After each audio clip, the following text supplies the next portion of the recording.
Well, I'll tell you one thing is we're going to talk about diet and keto. Let's talk. I have a really good friend. He's actually a very well-established skateboard videographer. I don't think he'd mind. His name is Jacob. He knows who he is. And he had struggled lose weight for a long time. I've helped a number of guys lose significant amounts of weight and keep it off. Okay, I'm not a dietitian, not a nutritionist. There are a couple things that, first of all, we should just establish that calories in, calories out matters. Okay? Even in keto. The laws of thermodynamics apply. So at the moment we start saying about keto, or you're talking about doing mostly meat, vegetables, and fruit, people go, oh, are you saying calories don't count? No. However, there are certain patterns of eating where you delete certain macronutrients or reduce certain macronutrients. Macronutrients are carbohydrates, fats, and protein, right? Or you limit the timing in the day when you eat them, that make it easier for some people to reduce their overall calories relative to how much they burn.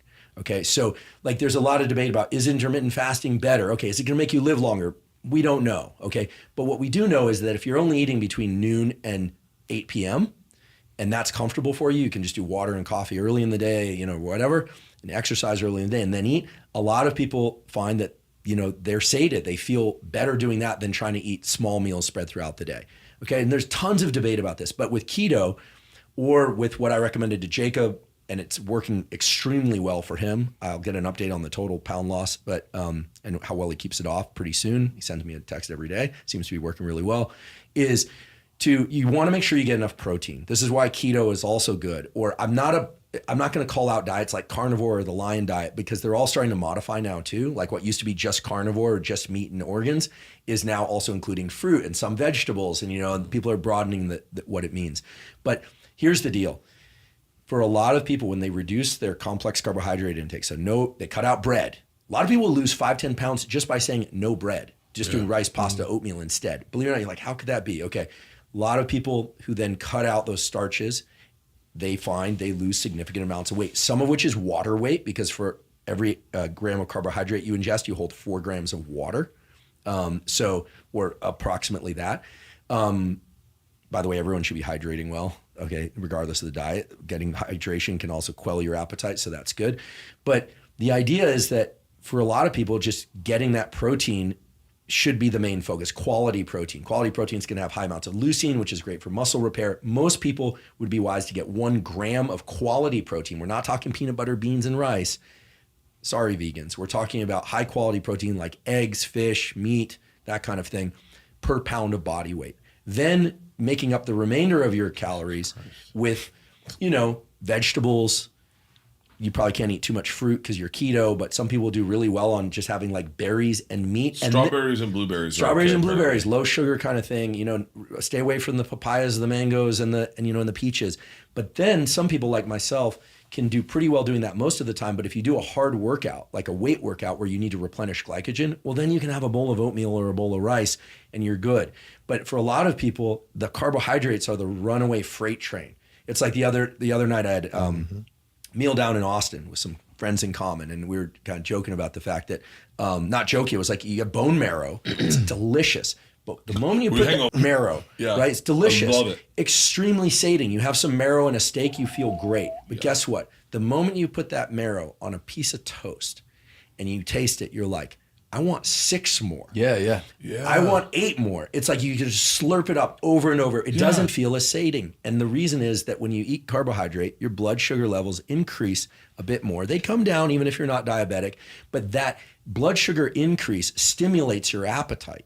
It makes you want to eat more. So a lot of people feel better not eating at certain parts of the day and then eating only during dedicated parts of the day, or reducing their carbohydrate intake. My thing is, earn your carbohydrates. So if you weight train in the morning or something, you weight train in the afternoon, replenish eat some starches afterwards. Fine. Have some fruit, maybe even some pancakes if that's like your thing.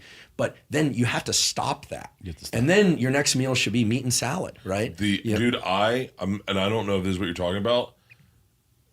When I was eating carbohydrates, I would make a plate and I would eat it, and then I just keep going back to the mac and cheese and not even putting it on my plate, just getting a. But when I eat keto and I'll have broccoli and a piece of fish, I eat it and then I go, I'm done eating. Yes. I literally go, I'm done eating. Well, your brain is foraging mostly for these quality amino acids, right? Which is not to say, listen, there are people who can do okay on a vegetarian or vegan diet. They can. And I think there's some genetic variation there, especially the endurance runners. If you're weight training hard, you need to ingest enough protein to repair your muscles. You still have to sleep to repair your muscles and do other things to repair your muscles, but you are going to require more quality protein. Now, if you're running, ultras, you're also breaking yourself down. But getting quality protein should be the main frame of your nutrient intake. And then some people do well with some berries and some starches and vegetables. Some people do mainly well with vegetables, not too much fruit.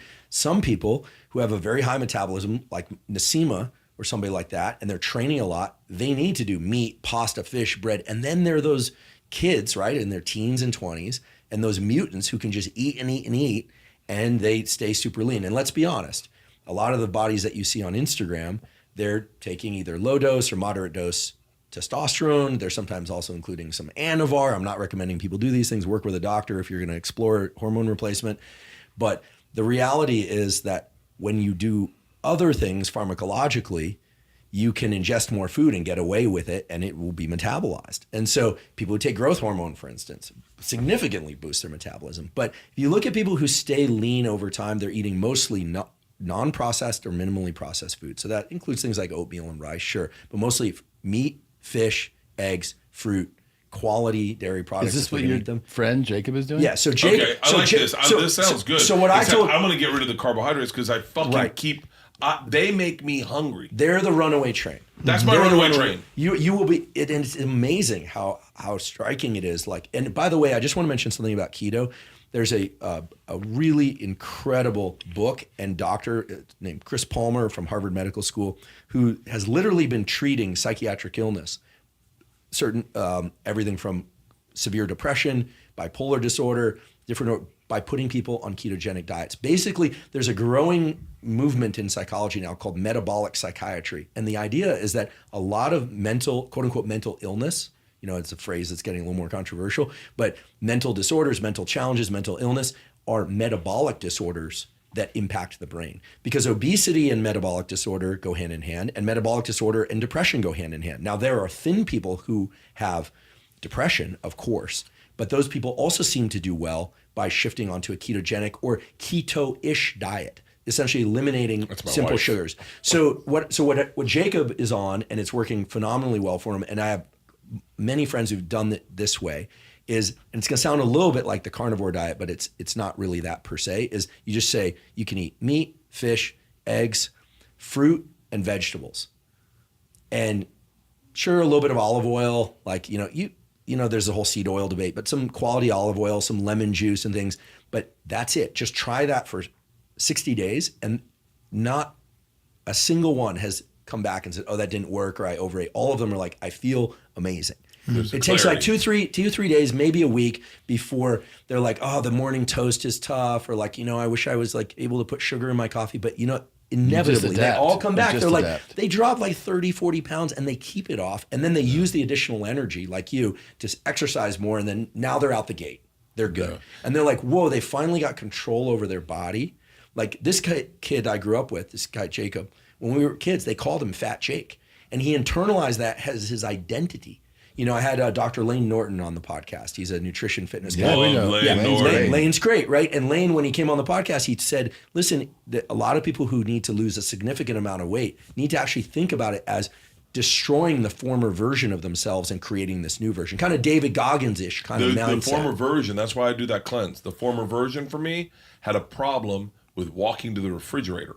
I needed to change the way I saw snacking, just going open the refrigerator door. I don't even know why I do it. I just open it, and I have to do a fast to reset my brain to go, oh, let's not think about alcohol the way we normally do. Let's not think about food, and then I can start a diet. But I can't just it's hard to pull the fucking. Yeah. So meat, vegetables, and fruit. Right? And if you think about what happens there, there's probably a net caloric reduction. The calories in, calories out still applies. And in addition to that, by eating less carbohydrates, People are less hungry. Then they're not, a lot of people said, oh, I tried that and I tried something in a diet and it didn't work. More often than not, those people are sneaking calories in the form of carbohydrates. Yeah. And look, does it mean that you can't have a slice of pizza at some point in your future? No, of course you could. But what you generally find is that then people, they kind of don't want to, or you do it after you go and do a weight workout. Yeah. When I'm in New York, I love pizza. So I'll just like get a couple slices after I train. It's like, is it the best post-workout? No, but I'm in New York. I'm going to eat a couple pieces of pizza because I'm a human being and I want to, right? So I think the idea is that people are confused by all the diets out there. You're living proof that it can be done. And I'm not like a diet guy. I just love to see when people start using behavioral tools. Mostly there's a place for supplementation and prescription drugs, but when people start doing things like getting morning sunlight, getting great sleep, taking care of their diet, doing exercise, it's like I see what happens. Their careers get better. Their relationship to themselves get better. It's almost like they're like new life breathed into them. And I didn't create any of this stuff. It's not like I'm selling. I have no program to sell. It's just like but it works. And then especially when people discover the beauty of weight training and doing cardiovascular training in separate sessions, like there's something magic about that. I agree. And, it's like, and I'm not going to go on to this whole thing about the obesity crisis, blah, blah, blah. I think it's all interwoven. The mental piece, the family history piece, food. I mean, Mark Bell, he'll tell you that in his family, food was like, they would just gorge themselves with food. He was a power lifter. He's 330. But he was fat. He was 330. And he was very unhealthy. And now Mark is running marathons, and I'm proud of him. I mean, he's a beast, but look at that. Yeah, look at that guy. Yeah, and what I love about Mark is his positivity. He's not telling people what to do. He's like, hey, I'm out here running in the heat around Davis. He's just encouraging people to do that.